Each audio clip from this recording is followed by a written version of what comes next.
কল্পনা করুন তো, এক পরম দেবতা চরম আনন্দে নাচছেন, আর তার গায়ে জড়ানো সদ্য মারা যাওয়া এক বিশাল হাতির রক্তাক্ত চামড়া। দৃশ্যটা শুনলে আসলে কোনো হরর সিনেমার কথা মনে হতে পারে। একদম তাই। কিন্তু মজার ব্যাপার হলো, প্রাচীন ভারতের চোল রাজবংশের ব্রোঞ্জ মূর্তিগুলোতে ঠিক এই অদ্ভুত আর গায়ে কাঁটা দেওয়া দৃশ্যটিই ফুটে উঠেছে। হ্যাঁ, এবং এটি হিন্দু পৌরাণিক কাহিনীর অত্যন্ত জটিল একটা দিক।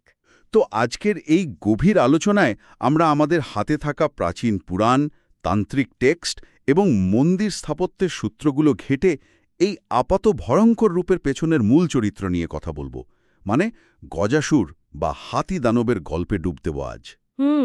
আর আমাদের আজকের লক্ষ্য কিন্তু এটা প্রমাণ করা নয় যে এটি নিছক কোনো দেবতার অসুরের মারামারির গল্প। ঠিক, আমরা ডিকোড করব যে প্রাচীন লেখকরা এই গল্পের আড়ালে আসলে মানুষের ইগো, আত্মনিয়ন্ত্রণ এবং আধ্যাত্মিক রূপান্তরের কি অসাধারণ মনস্তাত্ত্বিক রূপরেখা লুকিয়ে রেখেছেন। মানে একটা সাইকোলজিক্যাল ব্লুপ্রিন্ট বলতে পারেন। ঠিক আছে, বিষয়টা একটু ভেঙে দেখা যাক।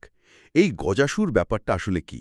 আচ্ছা, শব্দটাকে ভাঙলে আমরা পাই গজ, মানে হাতি, আর অসুর মানে তো জানেনই দানব বা দেব বিরোধী কোনো সত্তা। কিন্তু আমার খটকা লাগছে অন্য জায়গায়।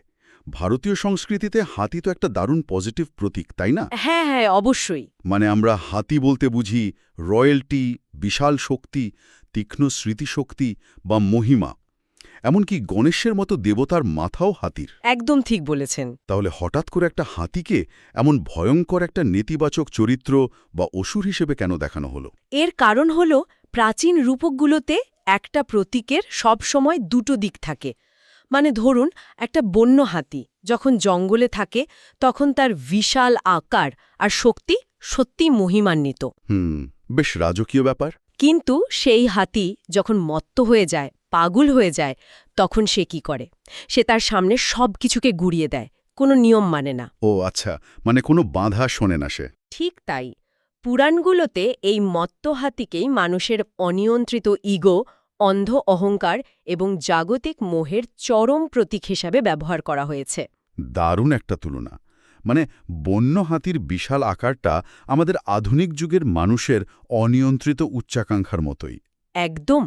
আর অসুর বলতে আমরা আধুনিক যুগে পপ কালচারের প্রভাবে যা বুঝি, মানে ওই শিংওয়ালা, জন্মগতভাবে খারাপ কোনো ভিলেন, ব্যাপারটা প্রাচীন গ্রন্থে মোটেও সেরকম ছিল না। হ্যাঁ, আমাদের পুরাণগুলোতে তো দেখা যায় যে অসুররা অনেক সময় দেবতাদের চেয়েও বেশি জ্ঞানী বা শক্তিশালী। ঠিক। এখানে যে বিষয়টা সবচেয়ে আকর্ষণীয় তা হল রাবণ বা গজাসুরের মতো অসুরদের পতন তাদের জন্ম পরিচয়ের কারণে হয়নি। তাহলে যদি তারা জন্মগতভাবে ইভিল বা খারাপ না হয়, তবে তাদের মূল সমস্যাটা কোথায় ছিল? সমস্যাটা ছিল তাদের ভেতরের অহংকার। দেবতারা হলেন মহাজাগতিক শৃঙ্খলা, প্রজ্ঞা এবং ভারসাম্যের প্রতীক। আর অসুররা? তারা কি মূলত সেই শৃঙ্খলার বিরুদ্ধে বিদ্রোহ করা কোনো কেয়স এজেন্ট বা বিশৃঙ্খলার কারিগর? ঠিক ওই জায়গাটাতেই প্রাচীন দর্শনের মূল টুইস্ট। বৈদিক সাহিত্যে অসুররা হল আমাদের ভেতরের সেই উচ্চাকাঙ্ক্ষা আর বস্তুগত মোহ, যা কোনো নিয়ম মানতে চায় না। বুঝতে পারছি। তারা অত্যন্ত বুদ্ধিমান, তাদের ফোকাস প্রচণ্ড, এবং তারা যে কোনো কিছু অর্জন করার জন্য কঠোর পরিশ্রম করতে পারে। কিন্তু তাদের মূল সমস্যা হল তাদের আমি বা ইগো। মানে তারা মনে করে পুরো মহাবিশ্ব তাদের ব্যক্তিগত সম্পত্তি, তাই তো? একদম তাই। রাবণ বা হিরণ্যকশিপুকে দেখুন, তারা কেউ বোকা বা দুর্বল ছিলেন না।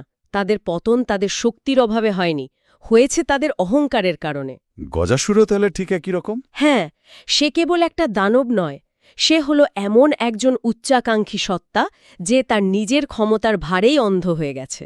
তার মানে ব্যাপারটা অনেকটা আধুনিক যুগের সেই সব মানুষের মতো, যাদের মেধা আছে, ক্ষমতা আছে, কিন্তু কোনো এমপ্যাথি বা আত্মনিয়ন্ত্রণ নেই। হ্যাঁ, তারা সফল হবার জন্য যে কোনো পর্যায়ে যেতে পারে। আর এই সফল হওয়ার প্রক্রিয়াটা নিয়েই আমার পরের প্রশ্ন। আমাদের হাতে থাকা সূত্রগুলো বলছে গজাসুর তার অসীম ক্ষমতা পেয়েছিল তপস্যা করে। অত্যন্ত কঠোর তপস্যা। সে শিবের আরাধনায় এত তীব্রভাবে মগ্ন হয়েছিল যে তার ভেতরের আধ্যাত্মিক উত্তাপে নাকি পুরো মহাবিশ্ব কেঁপে উঠেছিল, নদী ফুটতে শুরু করেছিল। হ্যাঁ, পুরাণে এভাবেই বর্ণনা করা হয়েছে। এখন আমার প্রশ্ন হল, একটা ইগো সর্বস্ব অসুর যখন এমন ধ্বংসাত্মক হতে পারে, তখন মহাবিশ্ব বা দেবতারা তাকে এমন সুপার পাওয়ার দিচ্ছে কেন? ব্যাপারটা আসলেই অবাক করার মতো। এটা তো একটা টাইম বোমার হাতে রিমোট কন্ট্রোল তুলে দেওয়ার মতো ব্যাপার। এটা বুঝতে হলে আমাদের প্রাচীন ভারতের তপস্যার মেকানিজম বা বিজ্ঞানটা বুঝতে হবে। আচ্ছা, পুরাণগুলোতে তপস্যাকে কোনো মোরাল বা নৈতিক পরীক্ষা হিসেবে দেখানো হয়নি। এটা অনেকটা পদার্থবিজ্ঞানের সূত্রের মতো। পদার্থবিজ্ঞানের সূত্র সেটা কিরকম? ধরুন, মহাকর্ষ বল যেমন একজন সাধুর জন্য যা একজন অপরাধীর জন্য তা, তপস্যাও ঠিক সেরকম একটা মহাজাগতিক আইন। ওহ, মানে এখানে কোনো পক্ষপাতিত্ব নেই। একদম না। তপস মানে হল তাপ বা আধ্যাত্মিক শক্তি। কেউ যখন চরম আত্মনিয়ন্ত্রণ, ধ্যান এবং উপবাসের মাধ্যমে নিজের ইচ্ছাশক্তিকে এক বিন্দুতে ফোকাস করে, তখন সে একটা শক্তি তৈরি করে। আর মহাবিশ্ব সেই শক্তির প্রতি সাড়া দেয়? হ্যাঁ, মহাবিশ্ব বা দেবতারা তপস্যার তীব্রতা দেখে সম্পূর্ণ নিরপেক্ষভাবে সেই শক্তির প্রতি সাড়া দেয়। এখানে কে ভালো আর কে খারাপ সেই নৈতিক অবস্থানটা বিচার করা হয় না। তাহলে কি এটা বলা যায় যে মানুষ যখন কঠোর শৃঙ্খলার মাধ্যমে ক্ষমতা বা আত্ম-উন্নয়ন অর্জন করে, তখন সেই সাফল্যই তার ইগোকে আরও ভয়ঙ্কর করে তুলতে পারে? অবশ্যই, সাফল্য অনেক সময় অহংকারকে উস্কে দেয়। তার মানে সিস্টেমটা হলো সম্পূর্ণ নিউট্রাল।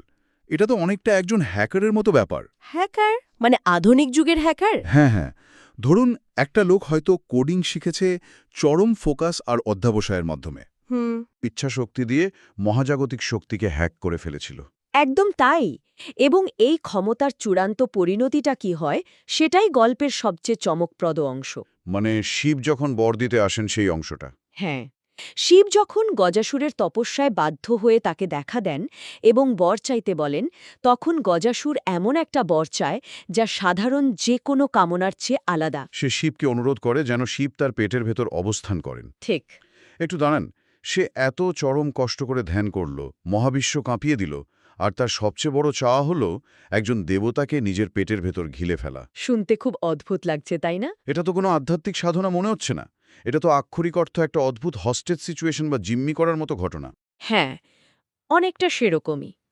এর পেছনে লজিক কি থাকতে পারে? লজিকটা আছে প্রাচীন রূপকের গভীরে।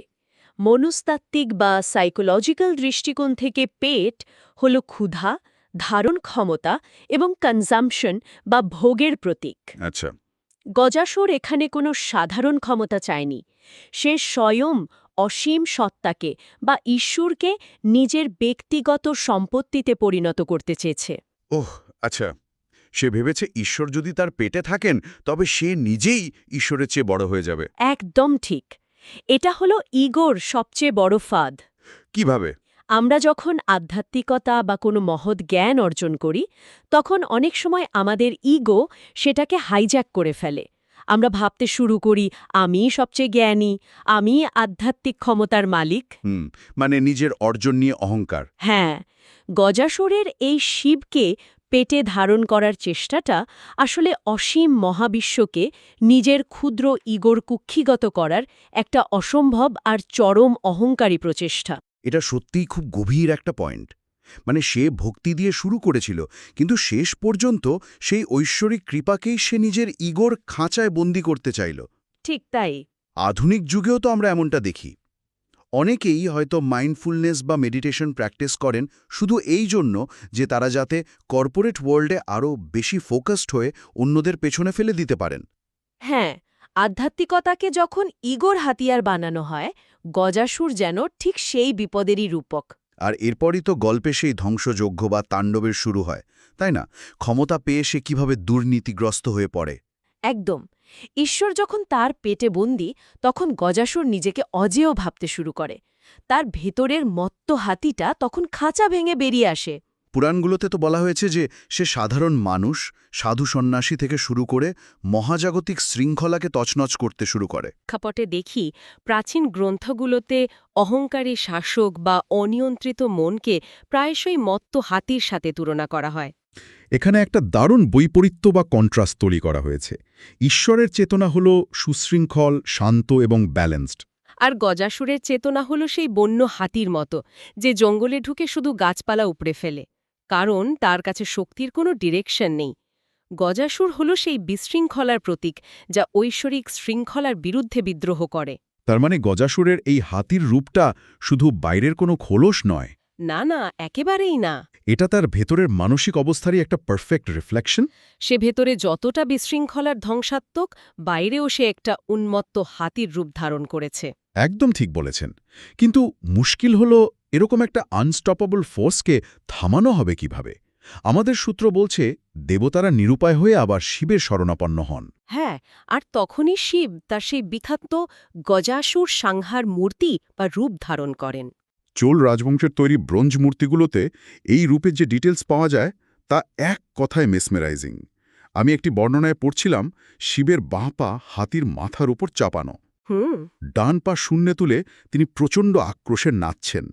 তার একাধিক হাতে নানা রকম অস্ত্র, আর চারপাশটা হাতির প্রসারিত চামড়া দিয়ে একটা ডার্ক হ্যালোর মতো ঘেরা। ওই মূর্তিগুলোর সবচেয়ে আকর্ষণীয় দিকটা হলো শিবের মুখের অভিব্যক্তি বা এক্সপ্রেশন। তাই কিরকম সেটা? তিনি একই সাথে প্রচণ্ড রাগান্বিত, আবার চরম আনন্দিত বা পরম শান্তিতে আছেন। এটি কিন্তু সাধারণ কোনো রাগ নয়, একে বলা যায় ডিভাইন রেজ বা ঐশ্বরিক ক্রোধ। মানে এটা ধ্বংসের জন্য নয়? না, এটা ধ্বংসের জন্য নয়, বরং শৃঙ্খলার পুনরুদ্ধারের জন্য তৈরি। পাশে দেবী পার্বতী দাঁড়িয়ে আছেন, তার মুখে কখনো বিস্ময়, কখনো ভয়। শিব তো তখন গজাসুরের সাথে এক বহাবহ মহাজাগতিক যুদ্ধে লিপ্ত হন। হ্যাঁ, বর্ণনায় পাওয়া যায় তাদের এই যুদ্ধের সময় প্রচণ্ড ঝড় ওঠে, পাহাড় কাঁপতে থাকে, নদীর স্রোত উল্টো বইতে শুরু করে। সাংঘাতিক ব্যাপার। এই যুদ্ধটা শুধু দুজন সত্তার মধ্যে নয়, এটি হলো বিশৃঙ্খলা বা কেয়জের সাথে মহাজাগতিক শৃঙ্খলার লড়াই। আর এই লড়াইয়ের ক্লাইম্যাক্সটা আমাকে সবচেয়ে বেশি অবাক করেছে। শিব শুধু গজাসুরকে পরাজিত করেই থেমে যাননি। তিনি গজাসুরের সেই বিশাল হাতির চামড়াটা ছিঁড়ে নিয়ে নিজের গায়ে জড়িয়ে নিয়েছেন, এবং সেই রক্তাক্ত চামড়া পরেই তিনি তার মহাজাগতিক নৃত্য শুরু করেছেন। হ্যাঁ, এটা একটা আইকনিক দৃশ্য। প্রথমবার শুনলে মনে হতে পারে এটা হয়তো যুদ্ধ জয়ের একটা ট্রফি, অহংকার দেখানোর কোনো আদিম প্রথা। কিন্তু এখানেই বিষয়টা সত্যি খুব আশ্চর্যজনক হয়ে ওঠে। কিভাবে? শিব চামড়াটা ফেলে দিলেন না কেন? কেন সেটাকে গায়ে পড়তে হলো? এর পেছনে নিশ্চয়ই আরও বড় কোনো সাইকোলজিক্যাল ব্যাপার আছে। এটাকে ট্রফি ভাবাটা সবচেয়ে বড় ভুল হবে। তান্ত্রিক দর্শন এবং শৈব দর্শনে এই হাতির চামড়া পরিধানের একটা অসামান্য গভীর অর্থ আছে। একটু বুঝিয়ে বলবেন? আমরা আগেই আলোচনা করেছি যে হাতি হল মানুষের অহংকার, অজ্ঞতা এবং পশু প্রবৃত্তির প্রতীক। ঠিক। শিব যখন সেই চামড়াটা পরছেন, তখন তিনি আসলে একটা বার্তা দিচ্ছেন, আমাদের ভেতরের এই নিচু স্তরের প্রবৃত্তিগুলোকে পুরোপুরি ধ্বংস করে ফেলা বা অস্বীকার করা যায় না। ও আচ্ছা। মহাবিশ্বের কোনো শক্তিই ফেলনা নয়। তিনি গজাসুরের নেতিবাচক শক্তিটাকে নিজের ভেতরে গ্রহণ করছেন এবং সেটাকে রূপান্তরিত করে আধ্যাত্মিক শক্তিতে পরিণত করছেন। মানে ধ্বংসাত্মক শক্তিকেও রূপান্তরিত করে পবিত্র করা সম্ভব। এটা তো আধুনিক পার্সোনাল ডেভেলপমেন্ট বা মনস্তাত্ত্বের সেই শ্যাডো ওয়ার্ক কনসেপ্টের সাথে হুবহু মিলে যায়। হ্যাঁ, একদম তাই। কার্ল ইয়ং যেমন বলতেন, আমাদের প্রত্যেকের ভেতরে একটা অন্ধকার দিক বা শ্যাডো আছে। আমরা সবাই সেটা লুকিয়ে রাখতে চাই। ঠিক।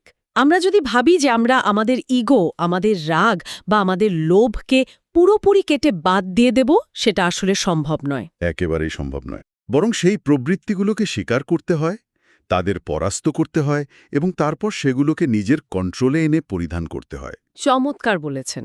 আমরা আমাদের বন্য প্রবৃত্তিগুলোকে বশ করে যখন নিজেদের শক্তির একটা অংশ বানিয়ে ফেলি, শিবের হাতির চামড়া পরাটা যেন ঠিক সেই রূপান্তরেরই একটা ভিজুয়াল মেটাফর। একদম নিখুঁতভাবে ধরেছেন। এই গল্পটার যৌগিক ব্যাখ্যার দিকে তাকালেও আমরা একই জিনিস দেখি। যৌগিক ব্যাখ্যাটা কেমন? যোগ সাধনায় মানুষের মনকে প্রায়শই একটা বন্য প্রাণীর সাথে তুলনা করা হয়। মন ক্রমাগত এক জায়গা থেকে অন্য জায়গায় ছুটতে থাকে, ঠিক একটা মত্ত হাতির মতো। আমাদের চঞ্চল মন। শিব হলেন সেই পরম যোগী, যিনি এই বন্য মনকে কেবল দমনই করেন না, তাকে পুরোপুরি নিজের নিয়ন্ত্রণে নিয়ে আসেন। আচ্ছা। হাতির চামড়া দিয়ে নিজেকে ঢেকে রাখার মানে হল তিনি অজ্ঞতা এবং ইগোর আবরণকে জয় করে উচ্চতর চেতনায় পৌঁছেছেন। এটি কোনো সাধারণ বিজয় নয়, এটি হলো অন্ধকার রূপান্তরিত হয়ে আলোতে পরিণত হওয়ার মহোৎসব। কিন্তু এখানেই শেষ নয়। এই গল্পের সবচেয়ে বড় প্লট টুইস্টটা আসে একেবারে শেষে। হ্যাঁ, গজাসুরের মৃত্যুর মুহূর্তে। আমরা তো সাধারণত দেখি যে ভিলেন যখন হেরে যায় তখন সে অভিশাপ দেয় বা প্রতিশোধ নেওয়ার কথা বলে, কিন্তু গজাসুরের ক্ষেত্রে তা হয়নি। না, একদমই হয়নি। বিভিন্ন সূত্র বলছে মৃত্যুর ঠিক আগে যখন তার ইগো সম্পূর্ণভাবে ভেঙে চুরমার হয়ে যায় তখন সে হঠাৎ করেই পরম সত্যকে উপলব্ধি করতে পারে। সে শিবের শৈশরিক সত্তাকে চিনতে পারে। হ্যাঁ, এবং এই মুহূর্তটায় গজাসুরকে অন্য যে কোনো সাধারণ অসুরের গল্প থেকে আলাদা করে দেয়। তার শরীর ছিন্নভিন্ন হওয়ার পর যখন তার অহংকারের আর কিছুই অবশিষ্ট নেই তখন তার ভেতর থেকে বেরিয়ে আসে একজন পরম ভক্ত। মানে সম্পূর্ণ আত্মসমর্পণ। ঠিক। সে শিবের কাছে তার সব কৃতকর্মের জন্য ক্ষমা প্রার্থনা করে। সে উপলব্ধি করে যে ঈশ্বরকে পেটের ভেতর আটকে রাখার চেষ্টাটা কতটা বোকামি ছিল। ঈশ্বরকে ধারণ করতে হয় আত্মায়, অহংকারে নয়। আর তার শেষ প্রার্থনাটাও তো খুব ইমোশনাল। সে প্রার্থনা করে যে তার চামড়া যেন চিরকাল শিবের গায়ে জড়িয়ে থাকে। হ্যাঁ, যাতে মৃত্যুর পরও সে অন্তত ঈশ্বরের স্পর্শ বা কাছাকাছি থাকার সুযোগ পায়। শিবও তার সেই প্রার্থনা মঞ্জুর করেন। এর মানে হল যে সত্তাটা কিছুক্ষণ আগেও মহাবিশ্বের সবচেয়ে বড় ত্রাস ছিল, চরম অহংকারে মত্ত ছিল, শেষ পর্যন্ত সেও মুক্তি বা মোক্ষ লাভ করল। এটাই হিন্দু পৌরাণিক কাহিনীর সবচেয়ে শক্তিশালী দিক। এখানে কেউই চিরস্থায়ীভাবে অভিশপ্ত নয়। বাহ, দারুণ একটা কথা বললেন। গজাসুর একই সাথে গল্পের সবচেয়ে ভয়ঙ্কর ভিলেন এবং গল্পের শেষ ভাদিয়ে একজন পরম ভক্তে পরিণত হয়। যখন মানুষের ইগোর পতন ঘটে, যখন তার নিজের তৈরি করা মিথ্যে পরিচয়ের দেয়ালগুলো ভেঙে পড়ে, তখনই সে আসলে সত্যের সবচেয়ে কাছাকাছি পৌঁছাতে পারে। একদম ঠিক। গজাসুরের সম্পূর্ণ আত্মসমর্পণ এটা প্রমাণ করে যে সবচেয়ে অন্ধকার বা ধ্বংসাত্মক মানসিকতা থেকেও রূপান্তর বা ট্রান্সফরমেশন সম্ভব যদি সেখানে সত্যিকারের উপলব্ধি থাকে। তাহলে এই সব কিছুর মানে কি দাঁড়াচ্ছে? আমাদের হাতে থাকা এই সমস্ত প্রাচীন টেক্সট, চোল রাজবংশের মূর্তি এবং তান্ত্রিক দর্শনের সূত্রগুলোকে যদি আমরা একসঙ্গে মেলাই, এই গভীর আলোচনার শেষে আমরা কি পাচ্ছি? আমরা পাচ্ছি মানুষের মানসিক বিবর্তনের একটা মাস্টারপিস, ব্লুপ্রিন্ট। হ্যাঁ, গজাসুরের গল্প শুধু একটা পৌরাণিক কাহিনী নয়, এটি আমাদের শেখায় যে তীব্র শৃঙ্খলার মাধ্যমে অর্জিত ক্ষমতাও আমাদের ধ্বংসের দিকে ঠেলে দিতে পারে যদি সেখানে আত্মনিয়ন্ত্রণ এবং বিনয় না থাকে। একদম। আমরা দেখলাম কিভাবে আমাদের ভেতরের মত্ত হাতিটা আমাদের নিজের জীবন এবং চারপাশের শৃঙ্খলাকে তছনছ করে দিতে পারে। কিন্তু সবচেয়ে বড় শিক্ষা হলো এই ভেতরের দানবটাকে অস্বীকার করে বা তার অস্তিত্ব মুছে ফেলে সমাধান পাওয়া যায় না। না, বরং তাকে বুঝতে হয়। ঠিক, তার সাথে লড়াই করে তাকে বশ করতে হয় এবং পরিশেষে তাকে রূপান্তরিত করে নিজের চেতনার অংশ বানিয়ে নিতে হয়। এবং এই পুরো যাত্রাটায় আমাদের মনে রাখতে হবে যে ক্ষমতা নিজে থেকে কোনো সমস্যা নয়। সমস্যা হলো সেই ক্ষমতার সাথে আমাদের ইগোর সম্পর্ক। পয়েন্টটা খুব গুরুত্বপূর্ণ। গজাসুরের পতন তার শক্তির জন্য হয়নি, হয়েছিল সেই শক্তিকে ব্যক্তিগত সম্পত্তি ভাবার জন্য। কিন্তু যখনই সে তার ইগোকে বিসর্জন দিল, তখন তার সেই হাতির চামড়াই হয়ে উঠল মহাজাগতিক নৃত্যের একটা পবিত্র অংশ। এই প্রাচীন গল্প আমাদের বারবার মনে করিয়ে দেয় যে মানুষের ভেতরে ধ্বংস করার যে বিশাল ক্ষমতা আছে, ঠিক একইভাবে পরম সত্যকে উপলব্ধি করার এবং নিজেকে পুরোপুরি বদলে ফেলার ক্ষমতাও তার ভেতরেই লুকিয়ে আছে। ঠিক তাই। তো আজ বিদায় নেওয়ার আগে একটা খুব জরুরি প্রশ্ন রেখে যেতে চাই, যা নিয়ে আপনারা নিজেরাই ভাবতে পারেন। একটা চিন্তার খোরাক। গজাসুরের গল্প থেকে আমরা দেখলাম যে আমাদের সবচেয়ে বড় ত্রুটি বা দানবীয় দিকগুলোই যদি সঠিকভাবে নিয়ন্ত্রণ করা যায়, তবে সেগুলোই আমাদের পরম সত্য বা সেলফ মাস্টারির সবচেয়ে কাছাকাছি নিয়ে যেতে পারে। একদম। তাহলে একটু ভেবে দেখুন তো, বর্তমানে আমরা আমাদের জীবনের কোন হাতির চামড়াটিকে, মানে কোন অহংকার বা জেদটিকে বোঝার এবং রূপান্তরিত করার বদলে শুধু তার সাথে অন্ধের মতো যুদ্ধ করে চলেছে?